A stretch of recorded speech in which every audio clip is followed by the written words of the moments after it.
नमस्कार दोस्तों। ये वीडियो 2022 का है जिसमें एक व्यक्ति दूसरे व्यक्ति पर पेशाब करता दिख रहा है। अब वैसे तो ये वीडियो खुद में ही डीह्यूमनाइजिंग है। एक इंसान दूसरे इंसान पर पेशाब कैसे कर सकता है। लेकिन ये वीडियो और भी डीह्यूमनाइजिंग हो जाता है जब आपको पता चलता है कि एक पेशाब करने वाला व्यक्ति एक अपर कास्ट ब्राह्मण है और जिसके ऊपर वो पेशाब कर रहा है वो व्यक्ति एक जनजातीय समाज का व्यक्ति है। और अगर आप इस वीडियो को या इस घटना को एक सामान्य घटना समझकर अनदेखा कर देना चाहते हैं तो ये आपकी भूल होगी, क्योंकि ये घटना किसी भी दृष्टि से सामान्य घटना नहीं है, बल्कि ये घटना हमारे समाज के उस हिस्टोरिकल इनजस्टिस का प्रमाण है जो एक समाज पिछले 3-4 हज़ार सालों से झेलता आ रहा है। और वो समाज है दलित और ट्राइबल समाज। और आज के इस वीडियो में हम उन्हीं दलितों और उनसे जुड़ी हुई समस्याओं के बारे में बात करेंगे। शेड्यूल्ड कास्ट या दलित जातियां शेड्यूल्ड ट्राइब्स के साथ समाज के सबसे वंचित सामाजिक और आर्थिक समूहों में आती हैं। ऐतिहासिक रूप से इन जातियों को बहुत सारी समस्याओं और अन्यायों को सहना पड़ा है और इस हिस्टोरिकल इनजस्टिस को हम किसी भी बहानों से नकार नहीं सकते हैं।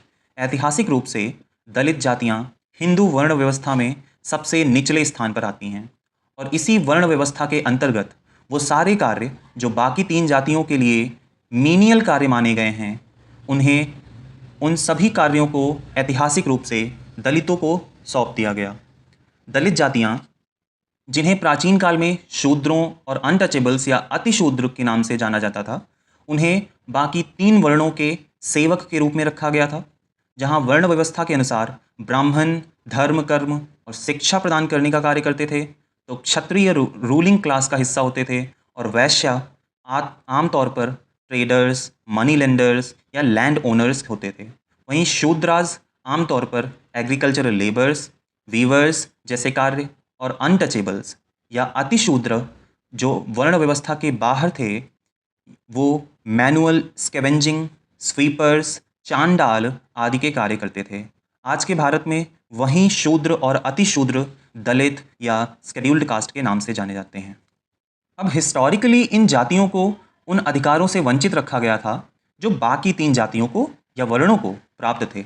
शूद्र न तो जमीन रख सकते थे, न शिक्षा ग्रहण कर सकते थे और उन्हें धर्म कर्म के कार्यों से भी वंचित रखा गया था। वो शास्त्रों को ना सुन सकते थे, ना पढ़ सकते थे। हालांकि गुप्ता काल के खत्म होते होते शूद्रों और महिलाओं को ग्रंथों को सुनने आदि की स्वतंत्रता दे दी गई थी, लेकिन ओवरऑल उनकी स्थिति अभी भी दयनीय ही थी और इन्हीं वजहों से इनकी स्थिति बाकी तीनों जातियों से बदतर है।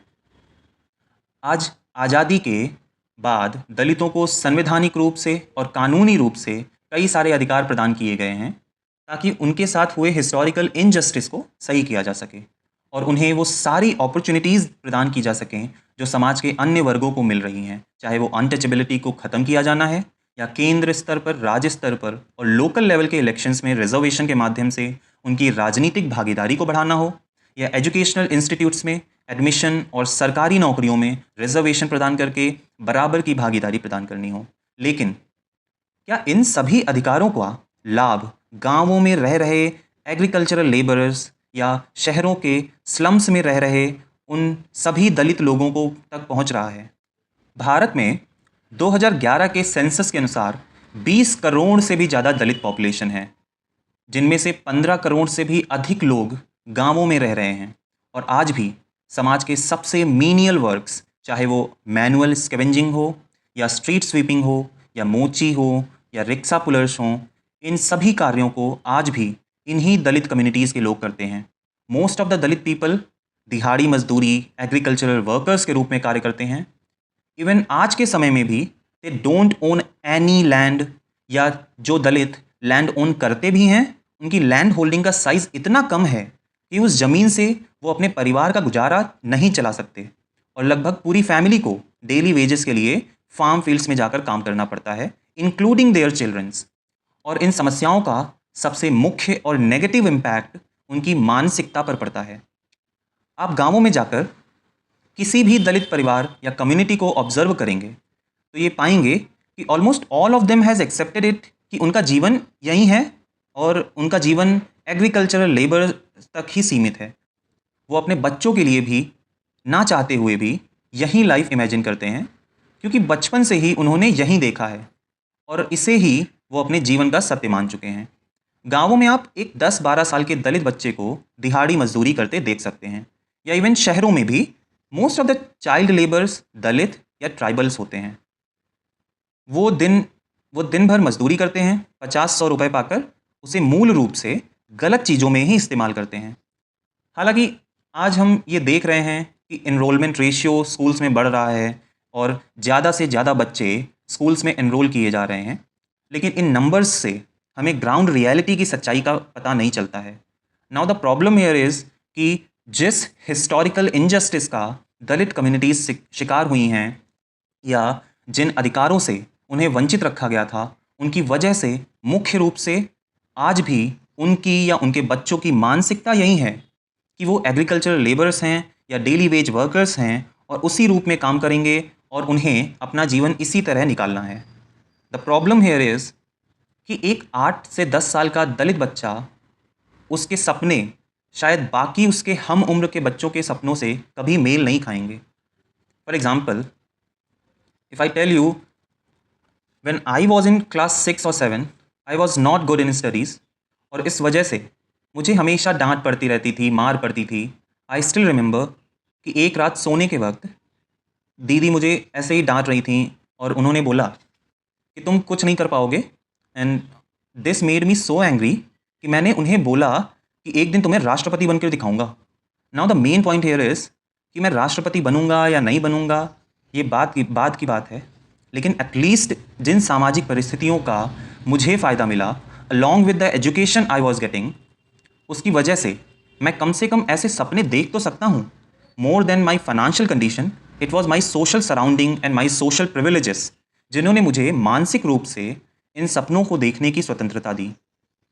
लेकिन उस दलित बच्चे के लिए जिसके पेरेंट्स एक एग्रीकल्चरल लेबर हैं या डेली वेज वर्कर हैं और एक दिहाड़ी मजदूरी के रूप में काम करते हैं, जिनकी इकोनॉमिक प्रॉब्लम के साथ साथ सामाजिक डिस्क्रिमिनेशन को भी झेलना पड़ता है, क्या उस 10 साल के दलित बच्चे की मानसिक स्थिति जो इतनी सारी सामाजिक और आर्थिक विषमताओं का शिकार है, उससे ये सोचने की आज़ादी देगी कि वो भी एक दिन इस देश का राष्ट्रपति या प्रधानमंत्री बन सकता है? किसी सपने को पूरा करने के लिए वो सपना देखना भी पड़ता है, लेकिन जब उस बच्चे की सामाजिक और आर्थिक परिस्थितियों ने उसे मानसिक रूप से गुलाम बना रखा है, तो वो ऐसे सपनों को देखना तो दूर, उन सपनों के बारे में कभी सोच भी नहीं पाएगा। और this is a sad reality of our society. हम में से ज़्यादातर लोग अपने ही जीवन में इतना ज़्यादा खोए हुए हैं कि हम आसपास हो रहे अन्यायों को, स्पेशली वो अन्याय जो दलितों के खिलाफ हो रहे हैं या उन समस्याओं को जिनसे उन्हें गुजरना पड़ रहा है, कभी देख ही नहीं पाते। इनफैक्ट ना सिर्फ हम, लेकिन दलित खुद इन समस्याओं को कभी समझकर, स्वीकार कर, इन पर काम कर ही नहीं पाते हैं, क्योंकि उन्होंने खुद अपने सामाजिक परिस्थितियों को इस तरह से स्वीकार कर लिया है कि उन्हें उनकी सामाजिक परिस्थितियां उनके लिए इतनी सामान्य लगती हैं और उन्हें लगता है कि वो इसी प्रकार से रहने के लिए बने हैं। अब ऐसी परिस्थितियों में ये जितने भी लाभ और अधिकार जो इन कम्युनिटीज़ को संवैधानिक और कानूनी रूप से प्रदान किए गए हैं, उनका लाभ दलितों की एक बड़ी आबादी लेने से वंचित रह जाती है। अगर हम एजुकेशनल इंस्टीट्यूशंस और गवर्नमेंट जॉब्स में रिजर्वेशंस की बात करें, तो most of the Dalit children from Dalit communities schools में एनरोल ही नहीं कर पाते हैं, और जो करते हैं उनमें से भी सेकेंडरी लेवल पर scheduled caste along with scheduled tribes का ड्रॉप आउट रेशियो हाईएस्ट होता है, जो 2021 में करीब 19 से 20% था। हायर एजुकेशन में ये ड्रॉप आउट रेशियो और भी ज़्यादा बढ़ जाता है। Adding to all that the misery of state of our primary education and primary government schools. हमारे देश में प्राइमरी स्कूल्स की हालत तो किसी से भी नहीं छुपी है। इंफ्रास्ट्रक्चर, सैनिटेशन और above all the quality of education in primary schools is not up to the standards. It's like हमें राइट टू एजुकेशन और फ्री एजुकेशन तो दी जा रही है, लेकिन उस एजुकेशन की क्वालिटी प्राइवेट स्कूल्स की एजुकेशन क्वालिटी से बहुत लो स्टैंडर्ड की है। प्राइमरी एंड गवर्नमेंट स्कूल्स बच्चों को क्वालिटी एजुकेशन प्रोवाइड करने से ज़्यादा बेरोजगारों को टीचर के रूप में रोजगार प्रदान करने के साधन बने हुए हैं। और शायद इसीलिए हम देखते हैं कि मोस्ट ऑफ द पेरेंट्स अपने बच्चों को प्राइवेट स्कूल में पढ़ाने के लिए भेजते हैं, जहाँ की फ़ी इतनी ज़्यादा होती है कि एक दलित परिवार जो अपना गुजारा 300 रुपये की दिहाड़ी मजदूरी करके चलाता है, वो कभी अपने बच्चों को उस प्राइवेट स्कूल में नहीं भेज पाता, और अंततः उसे अपने बच्चे को उसी प्राइमरी स्कूल में भेजना पड़ता है जहाँ इंफ्रास्ट्रक्चर और टीचर की एजुकेशन की क्वालिटी तो लो है, पर टीचर की सैलरी हाई है। और इस लो क्वालिटी ऑफ एजुकेशन का शिकार अंत में उस दलित बच्चे को और उस दलित परिवार को ही बनना पड़ता है, जिसे राइट टू एजुकेशन तो मिला है, पर right to quality of education और right to quality of food in the mid day meal तो गवर्नमेंट और गवर्नमेंट टीचर्स ने मिलकर खा लिया है। अब इन परिस्थितियों में आप खुद इमेजिन कर सकते हैं कि कितने दलित बच्चों को सच में उन अधिकारों और रिजर्वेशन का लाभ मिल पा रहा होगा। अब प्रश्न ये उठता है कि आज़ादी के 75 ईयर्स बाद भी, संविधान बनने और नागरिकों को उनके अधिकार दिए जाने के ऑलमोस्ट 75 ईयर्स बाद भी, हमारे समाज के एक वर्ग की हालत में वो सुधार क्यों नहीं हो पाए जो होने चाहिए थे। प्रश्न ये है कि दलितों की इन समस्याओं को दूर करने की रिस्पॉन्सिबिलिटी और इनके प्रति अकाउंटेबिलिटी किसकी बनती है? समाज की, खुद दलित वर्ग की, दलित नेताओं की जिन्होंने दलितों से बाबा साहेब के नाम पर और दलित आइडेंटिटी के नाम पर वोट तो ले लिया, लेकिन अपना कर्तव्य निभाना भूल गए, या गवर्नमेंट की जिसे संविधान से इतनी शक्तियां और रिस्पॉन्सिबिलिटी मिली हुई हैं। देखिए, एक समाज के तौर पर हमारी एक सोशल रिस्पॉन्सिबिलिटी तो बनती है कि हम समय के साथ अपनी सोच को इतना विकसित करें कि दलितों के साथ हो रहे सामाजिक अन्याय को या सामाजिक भेदभाव को हम कम कर सकें और फाइनली उसे ख़त्म कर सकें। और जहाँ तक मैंने नोटिस किया है, इसमें बहुत कमी आई है। ऑल्दो मैं ये नहीं कहूँगा कि untouchability and the concept of purity and pollution हमारे समाज से कम्प्लीटली इरेडिकेट हो गया है, बट हम ये ज़रूर कह सकते हैं कि the intensity of practice of untouchability में बहुत कमी आई है। और हम ये तो कह सकते हैं कि यस, दलितों की सामाजिक स्थिति में बहुत सुधार हुआ है, लेकिन ये सुधार इतना ज़्यादा विजिबल या इफेक्टिव नहीं है। Intercaste marriages, eating their food and giving them food in the same utensils is still not normal. The second responsibility lies with the Dalit caste leaders who proudly claim कि वो दलितों के अधिकारों के लिए लड़ते हैं, वो दलितों की स्थिति बेहतर करना चाहते हैं, लेकिन कुछ दलित नेताओं को छोड़ दिया जाए तो ऑलमोस्ट ऑल ऑफ देम सिर्फ बाबा साहेब के नाम पर और अपनी दलित आइडेंटिटी को फ्लॉन्ट करते हुए दलित वोट ही ले रहे हैं। लोकसभा में करंटली 84 सीट्स शेड्यूल्ड कास्ट के लिए और 47 सीट्स शेड्यूल्ड ट्राइब्स के लिए रिजर्व हैं, और इन रिजर्व सीट से चुने गए नेताओं के मुंह से आप सिर्फ 4 और 5 रटे रटाए वर्ड्स ही सुनते होंगे, जहां ये बाबा साहेब, संविधान और अपनी दलित आइडेंटिटी के नाम पर वोट लेते रहते हैं। बट इनकी real responsibility emancipation of their caste होनी चाहिए। इनकी रियल रिस्पॉन्सिबिलिटी अपने वर्ग के लोगों को उस मानसिक गुलामी से आज़ादी दिलाना होनी चाहिए, जिसकी वजह से उनका जीवन सिर्फ एक दिहाड़ी मजदूरी, एक एग्रीकल्चरल लेबर के रूप में बीत रहा है, और शायद उनके बच्चों का जीवन भी उसी तरह बीतेगा। पर शायद ये दलित लीडर्स ये नहीं चाहते, क्योंकि अगर इन्होंने सच में अपनी कम्युनिटी के लोगों को बाबा साहेब के विचार, संविधान में उनके अधिकार आदि से परिचित कराना शुरू कर दिया, तो तमाम ऐसे दलित युवा पॉलिटिक्स में आएंगे कि उन दलित नेताओं की खुद की पॉलिटिक्स खत्म हो जाएगी। अब मैं यहाँ पर आपको एक एग्जाम्पल के तौर पर आपको दो एक ही जाति के लोगों को दिखाना चाहूँगा। पहले व्यक्ति हैं श्री चिराग पासवान, जो स्वर्गीय रामविलास पासवान जो एक कैबिनेट मिनिस्टर रह चुके हैं, उनके सुपुत्र हैं, और वर्तमान में नरेंद्र मोदी गवर्नमेंट में खुद भी एक कैबिनेट मिनिस्टर हैं। दूसरे व्यक्ति का नाम है देश प्रेमी। नाम देख रहे हैं आप, देश प्रेमी। आना आना बात करें, क्या करता है? अरे बता दे, शर्माना क्या यार। साइकिल बनाते हैं। अच्छा, क्या नाम है तेरा? देश प्रेमी। हैं? देश प्रेमी देश प्रेमी नाम है। तू साइकिल बनाना सीख लिया? बनाते हैं तो हो जाता है। चावल वाला आटा वो भी लाते हैं, तो 2 रोटी वो बना के खाते हैं। खाना वाना हो जाता है रोज? होता है, कभी कभी होता है, कभी कभी नहीं होता। कितने टाइम खाते हो दिन में? दिन में हो गए, कभी कभी मिला तो मिला, नहीं तो नहीं। ऐसा हूँ भी रह जाता। मतलब दिन में खाना नहीं भी मिला ऐसा भी हो जाता है?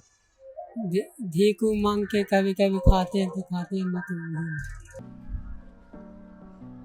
कितनी उम्र है दोस्त? हमको 18 से। और ये भी एक पासवान है।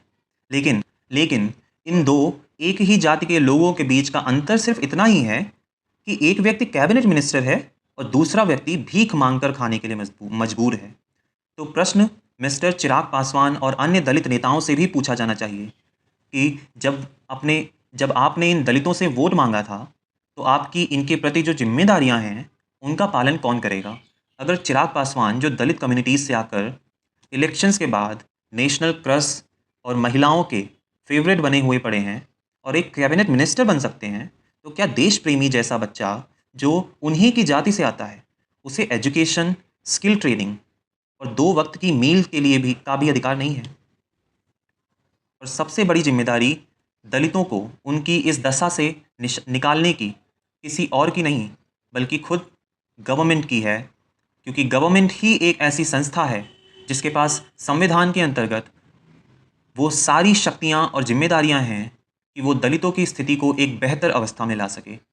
और इसकी शुरुआत होती है दलितों को जो मोस्ट अनप्लेजेंट कंडीशंस में रह रहे हैं बेहतर इंफ्रास्ट्रक्चरल फैसिलिटीज़ प्रोवाइड करवाकर।